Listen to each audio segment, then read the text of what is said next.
Parlons toujours éducation, il faut dire que l'approche par compétence, c'est-à-dire l'évaluation critériée, est la voie privilégiée par le système éducatif béninois depuis près de 20 ans. Mais pour certains parents d'élèves, cela influe négativement sur le rendement des apprenants compte tenu de l'absence de compétitivité entre eux. Suivez plutôt.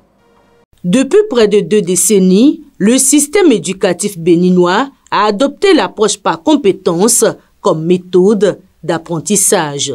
Cette approche se concentre sur l'acquisition de compétences plutôt que sur l'accumulation de connaissances, privilégiant ce que l'apprenant sait faire, peut faire ou connaît. Ainsi, les classements qui autrefois motivaient les apprenants à améliorer leur rendement ont été abandonnés.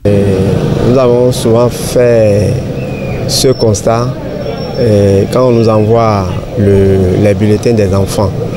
Quand on donne les rangs, ça motive parce qu'il y a tableau d'honneur, il y a félicitations, il y a tout ça là qu'on n'encourage plus les enfants à donner. Toutefois, cet avis n'est pas partagé par l'enseignant-chercheur en psychopédagogie, le professeur Jean-Claude Roumenou. Selon lui, cette méthode présente des limites, notamment en ce qui concerne le suivi de l'évolution des élèves par leurs parents avec le système de notation actuellement en vigueur.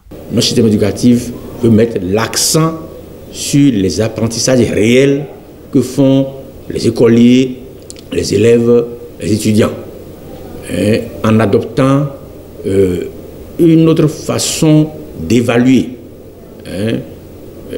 Globalement, on peut distinguer une évaluation qu'on appelle l'évaluation critériée, qui est basée sur les critères. On veut voir si l'élève, l'apprenant, a satisfait aux critères de réussite pour qu'on puisse dire qu'il a réussi tel ou tel apprentissage. Ça ne porte pas en tout cas à la culture de l'excellence.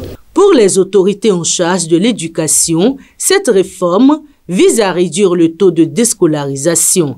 Elle permet aux élèves qui occupent les dernières places, souvent stigmatisés, de ne plus être mis en lumière, ce qui leur permet de poursuivre leur cursus sans avoir à affronter des regards gênants. Au contraire, le dernier va tout faire parce que les derniers peuvent être premiers.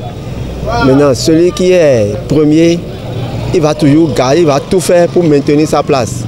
Maintenant, celui qui est derrière lui, qui est toujours dernier ou bien 10e, il va se donner davantage, il va se renforcer sa capacité de travail. Toutefois, il est crucial que les autorités à divers niveaux du système éducatif béninois réfléchissent à une adaptation de l'approche par compétences en vigueur dans nos écoles afin de mieux l'aligner avec les réalités locales.